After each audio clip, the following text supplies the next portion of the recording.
Meet Jody, a 29-year-old who's been working from home for 3 years. Before this setup, she held a consulting position at a major corporation, overseeing online operations. The decision to transition to remote work came unexpectedly when she found out she was pregnant. Opting for freelancing, she bid farewell to her corporate role, embracing the flexibility it offered. With her knack for marketing, she's been successfully managing various projects and directing online operations, bringing in a decent income. However, her husband, Huey, remains somewhat oblivious to the nature and value of her work, seeing it merely as a pastime. The shift to working remotely granted Jody the luxury of time, allowing her to experience a serene pregnancy and safely deliver their daughter, Caddy. Initially, Jody stayed with her parents for support during the first month after Caddy's birth. However, Huey's insistence on her return prompted her to shorten her stay to just a month. Since then, she's been navigating the delicate balance between work and childcare, managing adequately but not without its challenges. Unexpectedly, Olivia, her mother-in-law, proposed the idea of living together. Despite initial reservations about the potential complexities, Jody agreed on the condition of building a duplex to maintain some level of autonomy. The construction proceeded smoothly, and soon they moved into the new home, sharing common spaces. While initially pleased with the arrangement, Jody's contentment soon turned to frustration as Olivia began to impose various household tasks on her, often disrupting her work. Olivia's demands grew incessant, leaving Jody little room to focus on her professional responsibilities. Even when Jody voiced her concerns to Q, she found little support, with him dismissing her grievances and insisting she comply with his mother's requests. This lack of understanding and support from her husband only added to Jody's stress, pushing her mental and physical well-being to its limits. "I'm working hard and you're just playing. That's pathetic." With every complaint I voiced, Huey's attacks escalated, dismissing my efforts as nothing more than play. Even when I insisted that I was seriously working, he refused to believe me. Cody, my father-in-law, seemed to echo Huey and Olivia's sentiments, viewing working from home as little more than a hobby. Their lack of trust in my work left me questioning my own worth, fearing abandonment due to my perceived inadequacy. Then one day, when Hugh was off work and everyone was home, I had Caddy lying next to me as I worked. Huey barged into the room with a loud noise, demanding I come to my parents-in-law's room immediately. Ignoring Caddy's cries and leaving her behind, he must have known she was there. Was the loud noise really necessary? Doubting the sensibility of Hugh and my parents-in-law, who interrupted my work, I picked up the crying Caddy and went downstairs. Entering the living room, I found the parents-in-law and Hugh chatting happily.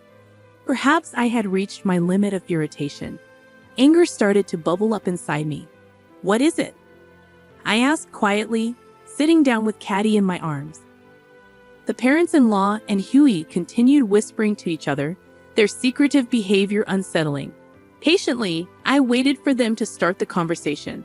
Then Olivia coughed exaggeratedly and glared at me with surprising words. "You leave this house," she said abruptly.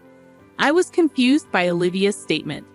Did she mean for me to temporarily return to my parents' house? "What do you mean?" I asked, trying to remain calm. Olivia snorted and crossed her arms arrogantly. Even as I looked to Hugh for an explanation, he only smiled continuously. Was he mad, or was it me who was losing it? Why, I wondered. I needed to understand the reason calmly, so I first turned to Olivia and asked her why she said that.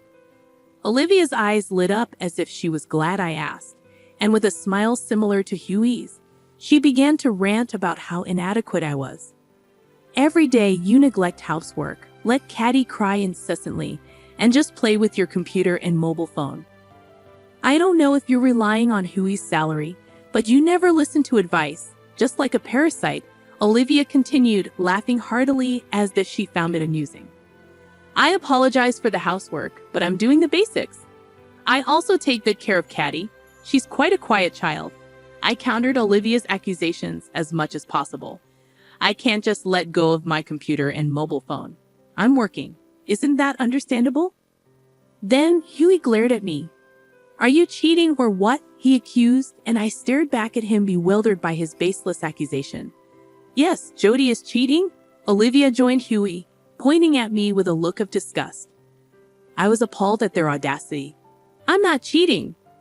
I can show you my mobile phone right now, I said, taking out my phone to prove my innocence. But Huey just scoffed at it. Anyone can deceive with that. Can't trust you, he said dismissively. Realizing arguing was pointless, I put away my phone for now. We don't need someone like you. Parasites should move out immediately. Olivia continued to berate me. Move out quickly, she continued. I started to feel like maybe leaving with my daughter was the only option. However, there was one reason I couldn't decide to leave just yet: the duplex house. I was the one who paid for it, went to the construction company repeatedly, and was particular about the interior and exterior. Therefore, I couldn't just easily say, yes, sure, and leave this place. Moreover, the mortgage is still in my name, and I doubt Huey's salary alone could cover our living expenses. If I leave, my income goes too. Are you sure he can manage? I gave them one last chance to reconsider, but Huey scoffed. What income of yours? Don't make me laugh. We've been living off my salary alone until now. His ignorance made me feel almost sorry for him. I sighed deeply and turned to Olivia. Hugh is quite a handful, even more than a 6-month-old daughter. Will you be taking care of him? Huey is high maintenance.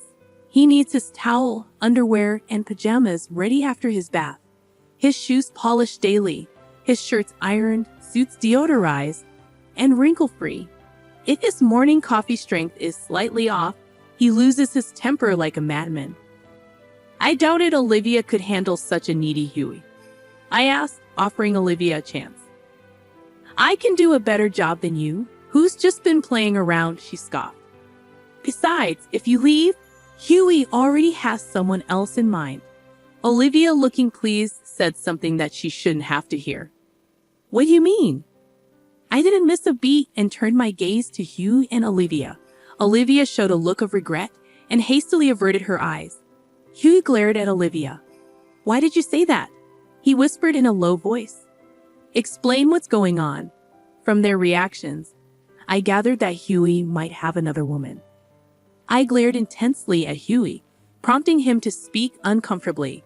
Apparently, according to Huey, for several months, he's been seeing a woman named Carol, a young lady in her early 20s who fell for Huey at first sight during a business encounter. After her advances, they started dating. Carol is beautiful, graceful, and has a wonderful personality, Hugh says with a laugh. I couldn't believe it considering Huey's looks.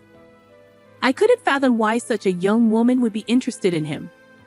Half believing, I asked Hugh for proof, thinking if it's true, I'd secure compensation. Hugh showed me his WhatsApp history with Carol, and as expected, the messages were mostly from Huey, suggesting dates and compliments. However, Carol seemed disinterested in anything beyond work, politely declining personal interactions. Moreover, she typically responded formally, with no stamps or anything, just simple replies. Stunned by Huey's smug face, I was at a loss for words. I took screenshots of the conversation, transferred them to my phone without permission, and saved them. You never know when they might serve as evidence. Then I'll leave. With all that had transpired, my affection for Huey had cooled off entirely, and I didn't care what happened to them anymore.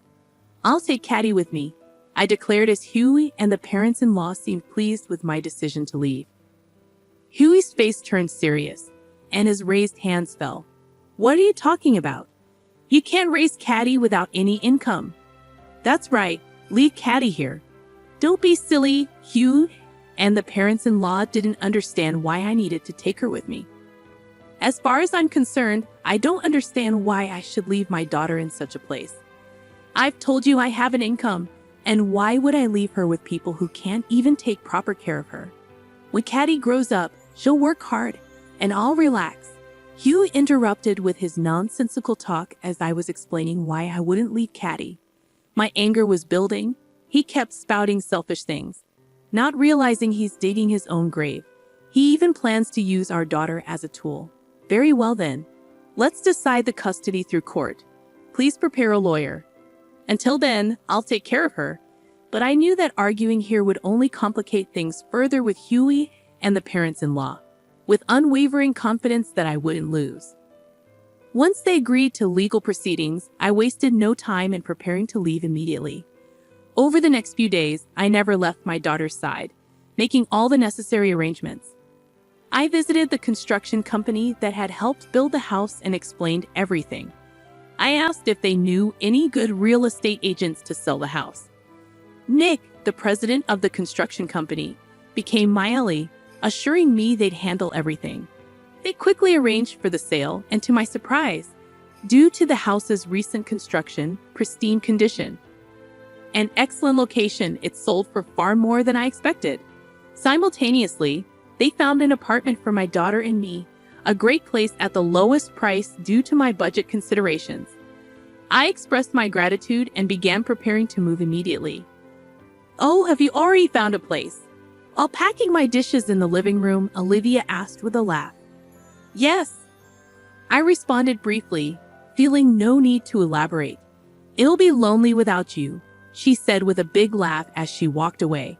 As unpleasant as she was, I looked around. The sofa and dining table I had bought were too large for the apartment, so I decided to sell them. Next was the refrigerator, which I also bought. It was slightly large, but I decided to take it with me and marked it with a sticker. I put stickers on all the furniture and appliances I had bought and wanted to take, and took photos of the items I didn't need with my mobile phone. On moving day, I purposely chose a day when the parents-in-law and Huey were away. Huey was at work, and the parents-in-law were called away to a community gathering. With the divorce papers Huey had given me in hand, I worked with the movers to transport my belongings. I had the construction company arrange for a waste removal service to pick up the unwanted furniture and other items. I steadily progressed with the move, and everything was finished within 2 hours. A few hours later, I left the house with Caddy. As I arranged things in the apartment, the phone rang. It was Olivia. It was already 5 in the evening. I had left before noon, so she must have just realized. I answered the call.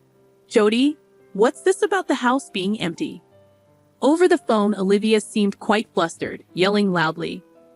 "Ah, those things were mine. I disposed of the ones I didn't need." "What are you talking about?" I replied calmly. "Well, I bought them. I have receipts and other proofs of purchase, so there's no point in complaining," I said with a laugh, leaving Olivia seemingly at a loss for words, raised in nonsensical uproar. "Oh, and I sold the house, so please vacate within a month," I added cheerfully. Olivia sounded even more astonished. "Why would you do that? Since I built the house, it's in my name and I've been paying the mortgage, so I decided to do as I pleased. So that's that," I stated firmly, and Olivia was still trying to say something, but I hung up the phone. After that, I received numerous calls from the parents-in-law and Huey, but I ignored them all. I needed to arrange the apartment quickly for Caddy's sake and had no time for distractions. I also consulted with a lawyer, and we agreed all future communications would go through them. Months later, after repeated negotiations, I easily won custody of Caddy. The reasons were simple. I had ample financial resources. I had been the one caring for Caddy all along, and working from home allowed me to spend more time with her. Huey, who had assumed he would naturally win custody, was shocked and bitterly spat. "I don't need such a girl anyway," before storming off. Relieved that I could finally live peacefully with my daughter, I felt a sense of calm settle over me. After I left, the parents-in-law and Huey hadn't left yet. What should I do? I received a call from the president of the construction company. I simply replied, "Please evict them," and the president, knowing the situation and seemingly amused, laughed heartily and said, "Leave it to me," before hanging up. I don't know exactly how the formidable-looking president persuaded Hugh and the parents-in-law to leave, but I can't imagine. A few days later, I received a report that they've moved out, and I was impressed by the efficiency. Even that brought relief to my heart. But several months after the divorce, Hugh contacted me. By then, the divorce was final, and the parents-in-law had somewhat given up, so I hadn't blocked his number. But I immediately regretted not changing my mobile phone number or maintaining the block. Ah, long time. I was just thinking maybe you were starting to miss me by now, he said. What is he talking about? I felt more liberated than ever after the divorce, not having to care for him. I listened as Huey continued speaking. He was apparently dumped by Carol and had thought I was his only option. The way he was dumped was laughable. He went to Carol right after our divorce, saying we can be together right away. When he told her, "You don't flatter yourself," she responded very coldly, misinterpreting her professional demeanor at the workplace. Hugh visited her at home, resulting in a restraining order from the police. Hugh claimed, "Carol betrayed me. I dumped that woman." But frankly, I had no interest in his story. I hung up the phone while he was still talking and immediately blocked him. I blocked all messages and later changed my phone number, starting anew.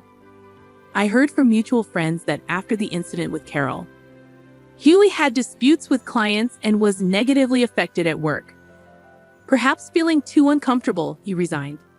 Unable to secure another job, he seemed to be struggling financially, constantly asking various people for loans. The parents-in-law are probably taking care of him, but I imagine his modest income is hardly sufficient for a stable life. As for me, I'm living a fulfilling life with Caddy, dedicating my presence solely to her, which brings me the utmost happiness.